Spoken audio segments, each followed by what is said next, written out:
میں کرن فاطمہ ہوں۔ مہرین نے اس آواز پر کام کرتے کرتے سر اٹھایا۔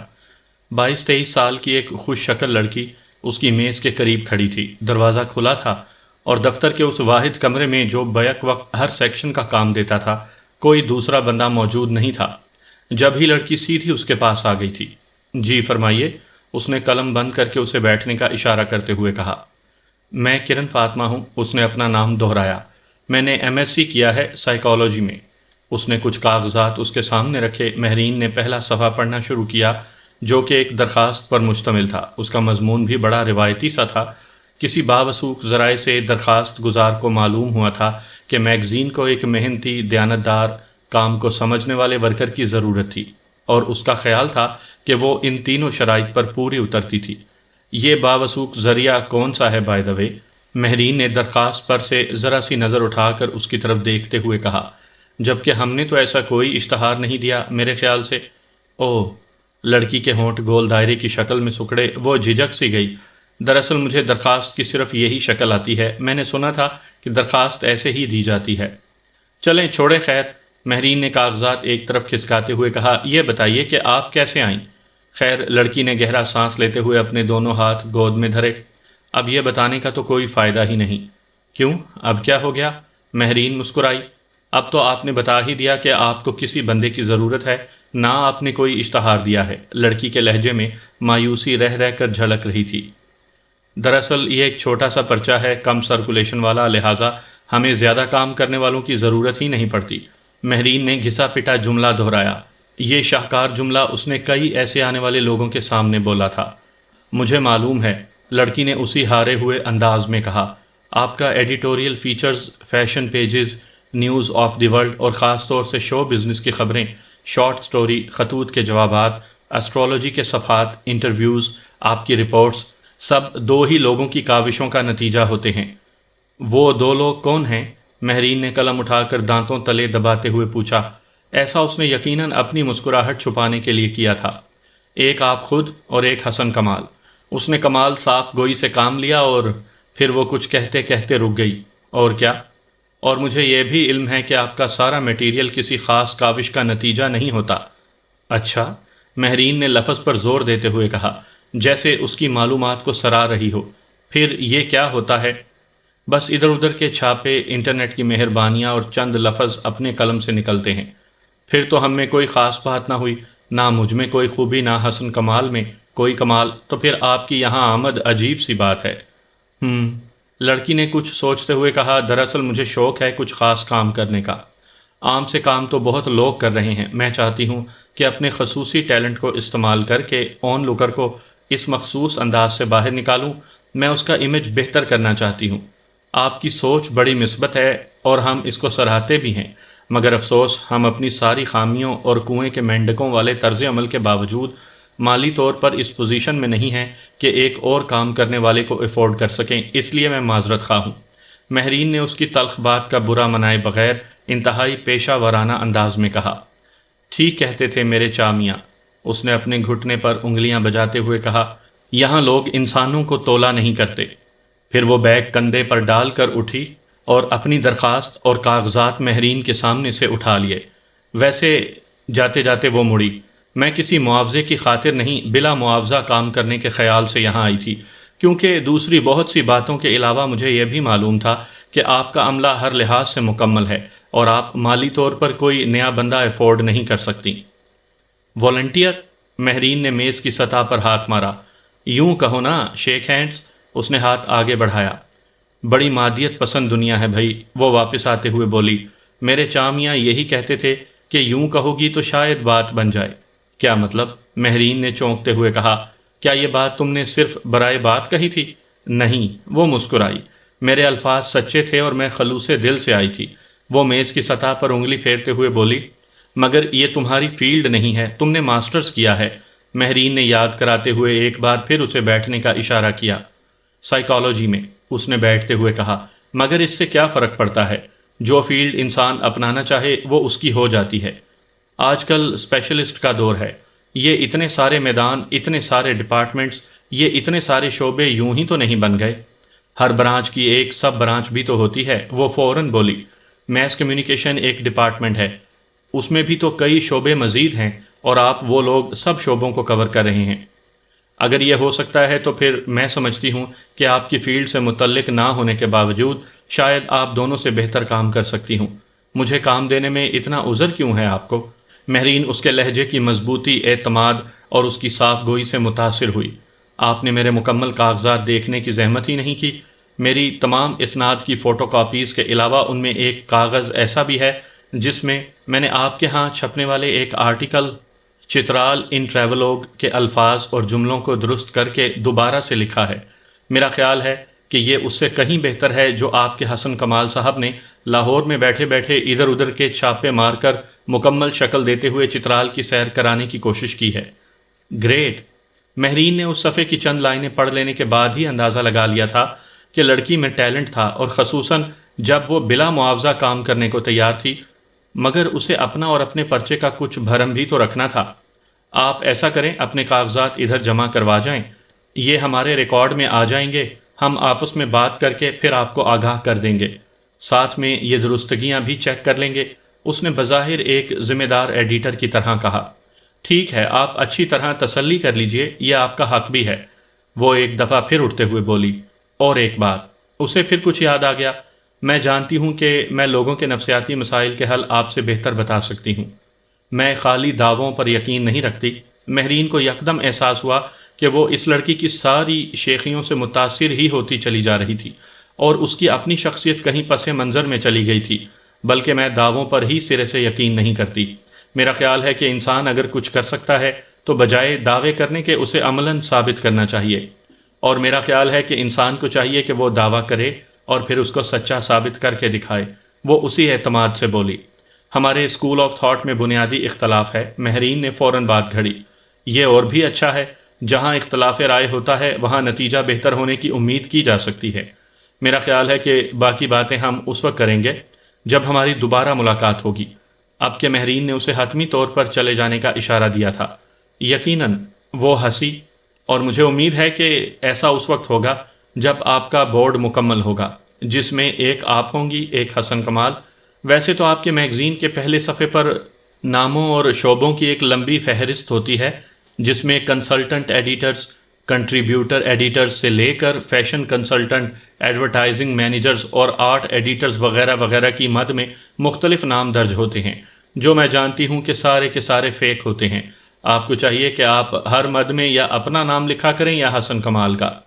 آپ کے مشورے کا بہت بہت شکریہ۔ آپ اب اس وقت تشریف لائیے گا جب ہم آپ کو بلائیں گے، مہرین نے دل میں کڑتے ہوئے بظاہر بہت خوش دلی سے کہا۔ اور ایسا میرا خیال ہے کہ شاید ہی ہو۔ دراصل میں اپنے منہ پھٹ ہونے کی خراب عادت کی وجہ سے آپ کو اتنا ناراض کر چکی ہوں کہ آپ میرے والے ٹریولوگ کو پسند کر لینے کے باوجود مجھے کبھی نہیں بلائیں گی۔ اس حقیقت کو بھی نظر انداز کر دیں گی کہ میں نے بلا معاوضہ کام کرنے کی پیشکش کی ہے۔ وہ چھوٹے چھوٹے قدم اٹھاتی باہر نکل گئی۔ یقیناً آج کا دن باقی دنوں سے مختلف ہے۔ اس کے جانے کے بعد مہرین نے گہرا سانس لیتے ہوئے سوچا، لڑکی تھی کہ پٹاخہ، جو منہ میں آیا اس نے بک دیا۔ بھلا اگر تم سارے فیکٹس سے آگاہ ہو تو کرنے کیا آئی ہو یہاں؟ اس نے اپنی خفگی کا اظہار کیا۔ والنٹیئر، پھر اسے یاد آیا۔ بلا معاوضہ، اس نے دہرایا۔ ہاں، یہ البتہ قابل غور بات ہے۔ اور پھر اس کے تمام کاغذات نکال کر ایک کے بعد ایک غور سے دیکھنے لگی۔ اس کا تعلیمی پس منظر اچھا تھا۔ وہ ہمیشہ اچھے نمبر لے کر پاس ہوتی رہی تھی۔ اس نے اچھے اداروں سے پڑھا تھا۔ اس کی لکھائی اچھی تھی اور انگریزی زبان پر عبور بھی حاصل تھا۔ حسن کمال کے سفر نامے کی درستگی بھی اس نے کمال کی تھی۔ چلو، کچھ اور نہ سہی، حسن کو چڑھانے کا خوب موقع ہاتھ آیا ہے، اس نے سوچا، اور وہ صفحہ الگ کر کے رکھ لیا۔ چلو، یہ تو تقریباً طے ہے کہ اس لڑکی کو ہم ایک دفعہ انٹرویو کے لیے ضرور بلائیں گے۔ حسن بھی ہوگا اور میں بھی، خوب ایڈونچر رہے گا۔ یہ آج بغیر اطلاع آئی اور مجھے زچ کرتی رہی، اب میں باقاعدہ تیاری کے ساتھ اس کو زچ کروں گی۔ اس نے فیصلہ کیا اور لڑکی کی فائل اہم کاغذات کے ساتھ لا کر لاکر میں رکھ دی۔ دوسری طرف یہ دن کرن فاطمہ کے لیے بھی ایڈونچرس تھا۔ وہ چچا میاں کو چیلنج کر کے اکیلی آن لوکر کے دفتر چلی گئی تھی، بلا خوف بولتی رہی، اور واپسی پر اس یقین کے ساتھ اس نے گھر تک کا سفر طے کیا تھا کہ وہ اپنا اثر پیچھے چھوڑ آئی تھی۔ انسان کی ترجیحات میں کیا کیا شامل ہو سکتا ہے؟ سمیہ سلطانہ نے خود اپنے آپ سے یہ سوال اس لیے کیا تھا کہ اسے معلوم تھا اس کے گھر میں اس کے ساتھ اس قسم کی باتیں کوئی دوسرا نہیں کر سکتا تھا، بلکہ یہ کہنا چاہیے کہ ایک پڑھے لکھے ماڈرن انسان کی ترجیحات میں کیا کیا شامل ہو سکتا ہے۔ اس نے آنکھیں میچ کر اندازہ لگانے کی کوشش کی۔ اس کی اپنی دنیا ٹی وی کے ڈراموں اور رسالوں، کالج لڑکیوں کی گپ شپ سے ملنے والی ادھر ادھر کی معلومات پر مشتمل تھی۔ اپنے گھر کے ماحول اور لوگوں سے وہ ذہنی طور پر قطعی غیر متعلق تھی اور اسے ان کے مسائل اور خوشیوں سے کوئی سروکار نہیں تھا۔ اچھا گھر، اچھا پہناوا، بہت سا پیسہ، دنیا بھر کی سیر، اس نے دل میں گنا اور مسکرا دی۔ اور سب سے پہلے ترجیح ہم مزاج من پسند ساتھی۔ یہ بات سوچتے ہی اس کے پردہ ذہن پر ایک شبیہ ابھری۔ اگر من پسند ساتھی کے ساتھ باقی ترجیحات نہ مل سکیں تو؟ اس نے تصور کیا اور پھر جھرجھری لے کر ذہن سے یہ بات جھٹک دی۔ ضروری ہے انسان تلخ باتیں ہی سوچے؟ کیا ایسا ممکن نہیں کہ انسان کچھ دیر اپنی من پسند سوچ کے ساتھ آرزو کی دنیا میں رہ لے؟ وہ کچھ دیر یوں ہی آنکھیں بند کیے بیٹھی رہی، اور جب اس نے آنکھیں کھولیں تو اس کی نظر اپنی گود میں دھری انگلش کی کتاب پر پڑی، جس کے ساتھ ہی وہ حقیقت کی دنیا میں واپس آ گئی، اور اسے یاد آ گیا کہ من پسند ساتھی کو پانے کے لیے پہلی بڑی شرط بہت زیادہ پڑھا لکھا ہونا تھا، جس پر پورا اترنے کے لیے اسے آنے والے امتحان میں نمایاں نمبر حاصل کرنا تھے۔ اس کے بعد ہی اسے کسی ڈھنگ کے مضمون میں ایم اے کرنے کا موقع مل سکتا تھا۔ وہ حقیقت کی دنیا میں پوری طرح آن موجود ہوئی اور زور و شور سے نوٹس رٹنے لگی۔ اور تو کچھ نہیں، اس لڑکی کا میرٹ ہی یہ ہے کہ اس نے حسن کمال کے مضمون کی درستگی کر دی۔ جب ہی میڈم اس کی اتنی طرفداری کر رہی ہیں۔ جہانگیر جو کافی دیر سے کمپیوٹر پر بیٹھا بظاہر اپنے کام میں مصروف تھا، مگر حقیقت میں مہرین اور حسن کے درمیان ہونے والی گفتگو سن رہا تھا، جو دفتر میں آنے والی ایک لڑکی کی نوکری کے لیے درخواست کے متعلق تھی۔ خوب، حسن نے اب کے مڑ کر اس کو دیکھا۔ چلو، اس سے یہ تو پتا چلا کہ میرٹ کی سیڑھی کا ایک ڈنڈا میں بھی ہوں۔ اس کا ایک ڈنڈا تو آپا شمیم بھی ہے۔ جہانگیر نے دانستہ طور پر دفتر کی صفائی کرنے والی خاتون کا نام لیا۔ اب اگر اس مد میں کوئی درخواست آنے لگی تو اسے آپا شمیم کے پیمانے پر ہی ناپا جائے گا نا۔ سارے چریوں اور احمقوں کو یہی کام یاد رہ گیا ہے کرنا، صحافت میں ٹانگ اڑا لیں، چاہے صحافت کا الف بے نہ آتا ہو۔ حسن اس کے اس کمنٹ پر طیش میں آ گیا۔ جو بھی کہو حسن، لڑکی تھی کمال، اس میں پوٹینشل بھی بہت نظر آ رہا تھا۔ مہرین نے متانت سے کہا۔ تو اسے جانے کیوں دیا؟ اسی وقت اسے سیٹ پر بٹھا دیا ہوتا۔ حسن نے اپنی کرسی کی طرف اشارہ کرتے ہوئے کہا۔ اب دیکھو نا، پرچے کے سارے ٹریڈ سیکرٹس تو پہلے سے ہی وہ جانتی ہے، تو پھر اسے اپنے ساتھ ملا لینے میں۔ مہرین اس کے طیش کو دیکھ کر محظوظ ہو رہی تھی۔ مثلاً وہ حسب عادت ناخن کترنے لگا۔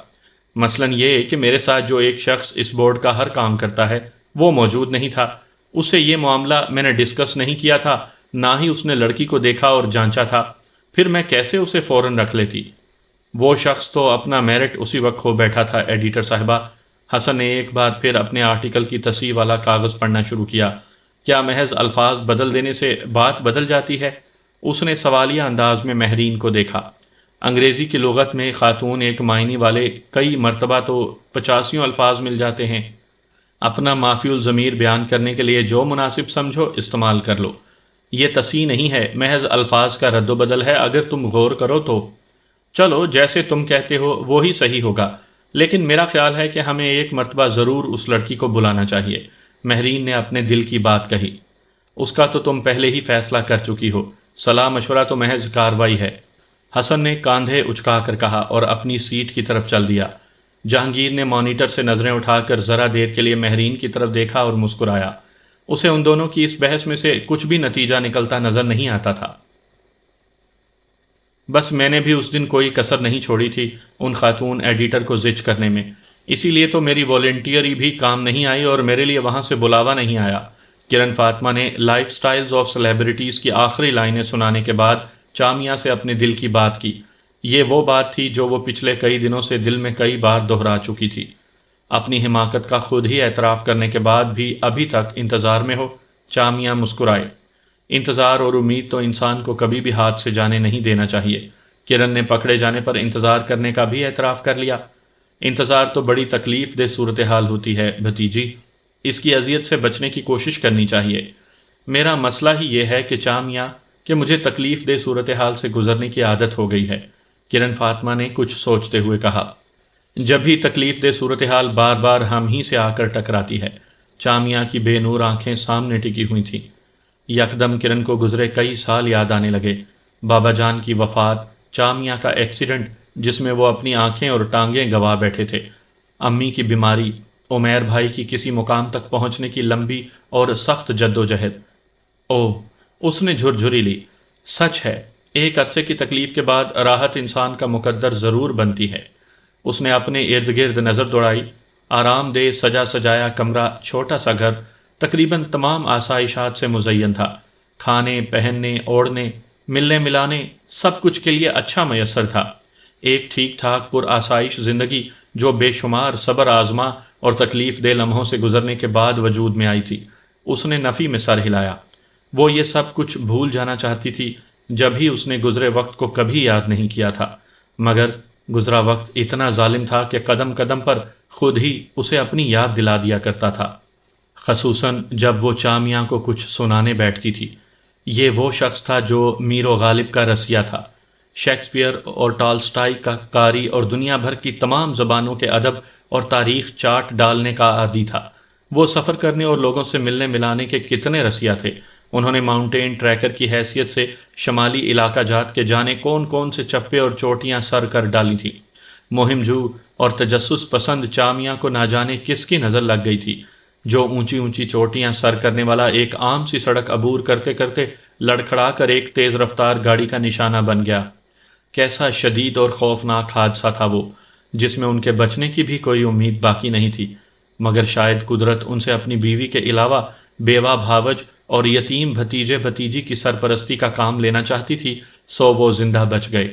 مگر یہ اور زندگی تھی جس میں محتاجی تھی اور سہارے کی حاجت۔ وہ لمحے بھی کیسے صبر آزما تھے، مگر بہادر پرعزم چامیا اس سے بھی گزر گئے تھے، اور اب تو وہ انگلیوں کے لمس اور آوازوں کے اتار چڑھاؤ سے ہی چیزوں کی سطح اور چہروں کے تاثرات کو بھانپ جاتے تھے۔ باقی کی مدد ان کی پیدائشی تیز حسیات کر دیتی تھی، جو یوں اندھیروں کی دنیا میں رہتے رہتے اور بھی قوت پکڑ چکی تھی۔ زندگی ابھی ختم نہیں ہوئی بھتیجی، زندگی یقیناً موجود ہے اور اپنے تسلسل سے گزر رہی ہے۔ وہ اکثر کرن فاطمہ کو یاد دلاتے تھے، مگر زندگی کا کرینہ، اس کے رنگ ڈھنگ بدل گئے ہیں۔ یہ وہ زندگی تو نہیں جو آپ گزارا کرتے تھے چامیا، وہ دل میں کہتی۔ زندگی بے شک ہے، مگر اس کے تسلسل میں زمین آسمان کا فرق آ گیا ہے۔ میرے ابا نے 2 بندے قتل کیے ہیں۔ 2، ایک گاما نائی، دوسرا بشیرہ موچی۔ پہلے گامے نائی کو قتل کیا پستول کی گولی سے ٹھا کر کے، پھر بشیر موچی کو مارا کلاشنکوف چلا کر تڑ تڑ تڑ تڑ۔ سلمان مقصود حسب عادت اپنی زبان پر آنے والی ایک ہی بات دہرائی چلا جا رہا تھا۔ اس کی خدمت اور حفاظت پر مامور ملازم رحمت نے شام کے اخبار میں چھپی تصویریں دیکھتے دیکھتے ایک لمحے کو سر اٹھا کر اس کی طرف دیکھا، اور پھر سر جھٹک کر دوبارہ اخبار کی طرف متوجہ ہو گیا۔ وہ قتل، اب سلمان مقصود 2 انگلیاں نچا کر بتا رہا تھا، میں نے خود دیکھا گاما نائی کرتا ہے، آئے ہائے ہائے، پیٹ پکڑ کر گر گیا، لال لال خون نکلا، اتنا ڈھیر سارا، بہت خون۔ وہ شاید کسی کی توجہ نہ پا کر خود اپنے آپ کو سنا رہا تھا، اس لیے اس نے خود اپنے ساتھ مل کر ہی رونا بھی شروع کر دیا تھا۔ بشیرہ موچی جو تھا نا، پھر اس نے اپنے آنسو پہنچتے ہوئے کہا، بڑا ہی کمزور تھا، اتنا سا، صرف اتنا سا۔ اس نے شہادت اور بڑی انگلی کو چھوٹے سے دائرے کی شکل میں جوڑتے ہوئے کہا، اس کا خون بھی تھوڑا سا نکلا تھا، مگر وہ بڑا تڑپا تھا، ایسے۔ وہ فرش پر لیٹ کر تڑپنے لگا، ایسے۔ اس نے اپنے جسم کو 1 فٹ اوپر اچھالا اور نیچے گرا کر آنکھیں بند کر لیں، پھر وہ ایسے مر گیا۔ پھر پڑ گیا دورہ۔ رحمت کا ساتھی شریف اپنے کاموں سے فارغ ہو کر ادھر آیا تو سلمان کو دیکھ کر اس سے پوچھنے لگا، بس جی، رحمت نے سر جھٹکا، دن میں 10 دفعہ پڑتا ہے یہ دورہ، 10 دفعہ یہ کہانی سناتا ہے۔ ابے نے قتل کیے بھی ہیں تو بھی دندناتا پھرتا ہے، اور یہ ہے کہ اسے قتل بھولتے ہی نہیں۔ شریف نے کرسی پر بیٹھ کر اپنے کندھے پر ٹکے کپڑے کو اتار کر اپنے جوتے جھاڑتے ہوئے کہا، لاکھ دفعہ دندنائے باہر، یہ جو بدقسمتی ہے نا شریف، اس سے بڑی بھی کوئی بدقسمتی ہے؟ رحمت نے سلمان کی طرف اشارہ کیا، جو شریف کو دیکھ کر کپڑے جھاڑتا ہوا فرش سے اٹھ رہا تھا۔ پھر وہ آہستہ قدموں سے چلتا ہوا ان کے قریب آ گیا۔ تمہیں پتا ہے میرے ابے نے 2 قتل کیے ہیں؟ اس نے شریف کو مخاطب کرتے ہوئے 2 انگلیاں نچائیں۔ دو قتل، ایک ٹھا کر کے دوسرا تڑ تڑ تڑ تڑ کر کے۔ ایک کا اتنا خون نکلا اس نے دونوں بازو پھیلائے، ایک کا بس اتنا، اب کہ اس نے چٹکی بجائی۔ ایک پیٹ پکڑ کر گرا، دوسرا یہ والا سینہ پکڑ کر، مگر میرے ابے کو کچھ نہیں ہوا۔ وہ ہنسنے لگا اور اس کے خوفناک کہکہے کی آواز کمرے میں گونجنے لگی۔ جی تو کرن فاطمہ کیسی ہیں آپ؟ مہرین نے اسے بیٹھنے کا اشارہ کرتے ہوئے خوش دلی سے کہا۔ میں بالکل ٹھیک ہوں، آپ کہیے، اس نے کمرے کے چاروں طرف نظریں دوڑاتے ہوئے جواب دیا۔ اس روز جب وہ پہلی مرتبہ یہاں آئی تھی تو کمرے میں صرف مہرین موجود تھی۔ آج دو لوگ اور بھی تھے۔ اس نے اندازہ لگانے کی کوشش کی ان میں سے حسن کمال کون سا ہو سکتا تھا، کمپیوٹر پر بیٹھا لڑکا یا دوسری ٹیبل پر بیٹھا وہ شخص جو قلم ہاتھ میں پکڑے بظاہر کچھ لکھتا ہوا نظر آ رہا تھا۔ ہم نے آپ کو شارٹ لسٹ کیا ہے سی ویز کی اس بھرمار میں سے، مہرین نے ایک طرف کورے کی طرح رکھے فائلوں کے ڈھیر کی طرف اشارہ کرتے ہوئے کہا۔ وہ تو آپ کو کرنا ہی تھا، میں نے بلا معاوضہ کام کرنے کی جو بات کی تھی۔ کرن نے دل میں سوچا اور بظاہر مسکرا دی۔ مگر ہم پہلے یہ اندازہ لگانا چاہتے ہیں کہ آپ کون سے ایریاز، میرا مطلب ہے کہ کس کام کو زیادہ بہتر طریقے سے کر سکیں گی۔ جی، وہ سیدھی ہوئی۔ حسن پلیز آپ یہاں آ سکیں گے؟ مہرین نے بغیر کسی طرف دیکھے کہا۔ کرن فاطمہ کے دل نے گننا شروع کیا، 1 2 3۔ اس کو زیادہ لمبی گنتی نہیں گننا پڑی۔ وہ شخص آڑی ترچھی لائنیں کھینچتا ترک کر کے اٹھ کر ادھر آ گیا۔ کرن نے محض ایک نظر ہی اس پر ڈالی اور دل ہی دل میں مایوس ہوئی۔ بکھرے بال، بڑی ہوئی شیو، شکنوں سے بھرپور لباس، اف کتنا بے ترتیب ہے، اس نے سوچا۔ یہ حسن کمال ہے، مہرین نے تعارف کروایا۔ آپ اس روز انہی کے آرٹیکل کی تصحیح کر کے لائی تھی نا؟ تصحیح کیا تھی، وہ لفظوں کا ہیر پھیر تھا محض۔ وہ فوراً بولا۔ وہ کیسے؟ کرن نے بے ساختہ پوچھا۔ جواب میں اسے انگریزی لغت میں موجود ایک جیسے معنی رکھنے والے بہت سے الفاظ کی کہانی سننے کو ملی۔ لکھنے والے کا کمال کیا ہے؟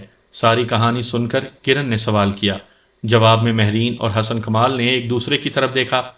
اس کا کمال یہ ہے کہ جس سچویشن کو وہ بیان کر رہا ہے اسے سب سے اچھے لفظوں میں کیسے بیان کرے۔ الفاظ کا انتخاب ہی تو لکھنے والے کا اصل امتحان ہوتا ہے۔ اسے لفظوں کا ہیر پھیر تو ہرگز نہیں کہا جا سکتا۔ ہر شاعر غالب یا اقبال کیوں نہیں ہوتا؟ اس کی طرف سے دوسرا سوال آیا، کیونکہ ہر شاعر پر وہ خیال نہیں اترتا جو ان دونوں پر اترتا تھا۔ پھر ہر شاعر شاید لفظوں کو وہ ردھم نہیں دے پاتا جسے یہ دونوں دے سکتے تھے۔ سو الفاظ تو یقیناً بہت سے ہیں، مگر درست لفظ کا انتخاب ہی لکھنے والے کا نام بناتا ہے۔ اوفو، حسن کمال جو اس کی بات سننے کے ساتھ ساتھ ناخن بھی کتر رہا تھا بولا، محض الفاظ کی چک پھیریاں ہیں جو بندے کو بندے سے متاثر کرواتی ہیں۔ ایسا ہے کرن فاطمہ، مہرین نے دنگل کے آغاز سے قبل ہی بغل بجایا، ہم ایک پرچہ نکالتے ہیں۔ ہمیں زیادہ کام کرنے والوں کی ضرورت اس لیے بھی نہیں ہے کہ ہمارا کام یوں ہی چل جاتا ہے۔ یہ پرچہ کیا ہے؟ محض شوق پورا کرنے کا بہانہ ہے جس پر اکثر پیسہ پلے سے لگتا ہے۔ کبھی یہ خرچ پورا کر لیتا ہے، کبھی نہیں، لیکن آپ میں یقیناً ایسا کچھ ہے جس نے ہمیں یہ سوچنے پر مجبور کیا ہے کہ آپ کی یہاں آمد یقیناً ثمر آور ثابت ہوگی اور پرچے کو ایک صحت مند رجحان ملے گا۔ آپ کی مثبت سوچ کا بہت شکریہ، کرن نے کانکھیوں سے حسن کمال کی طرف دیکھتے ہوئے کہا، جو یقیناً اس صورتحال سے خوش نہیں تھا۔ پھر اس نے دل ہی دل میں مہرین کو بھی داد دی جو حسن کمال کے اتنے منفی رویے کے باوجود اس کا بھرم رکھتے ہوئے بات کرتے ہوئے مجھے کے بجائے ہمیں کا لفظ استعمال کر رہی تھی۔ جہاں تک بلا معاوضہ کام کرنے کا سوال ہے، آپ کی سوچ بہت اچھی صحیح، مگر ایسا ہوگا نہیں۔ ہم یہاں بیٹھ کر جتنا کماتے ہیں مل کر بانٹتے ہیں، اس میں جتنا حصہ آپ کا بنا وہ ضرور ملے گا، مہرین نے کہا۔ اسی طرح تو کسی اور کا حصہ کم ہو جائے گا۔ کرن نے ایک بار پھر حسن کمال کو کنکھیوں سے دیکھا، مگر اسے اندازہ ہوا کہ اس بات پر اس کا رد عمل منفی نہیں تھا۔ حسن، اب آپ کوئی بات کرو گے؟ مہرین نے اس کی طرف دیکھا۔ آپ شکاریات اور جرم و سزا کا شعبہ سنبھال لیں، اس ماہ ان 2 موضوعات پر کچھ لکھیے، پھر ہی کنفرمیشن لیٹر آپ کو مل سکے گا۔ اپنے تئیں تم نے بہت مشکل کام مجھے سونپا ہے بچو، مگر تم نہیں جانتے کہ اس پر بھی میرے پاس کتنا مواد ہے۔ کرن نے مسکرا کر سوچا اور اسبات میں سر ہلا دیا۔ شازیہ پچھلے 1 سال سے ڈاکٹر عبدالصبور کے پاس ریسیپشنسٹ کے طور پر کام کر رہی تھی۔ اس کے کام سے ڈاکٹر عبدالصبور سمیت ان کے پاس آنے والے کلائنٹس بھی خوش تھے۔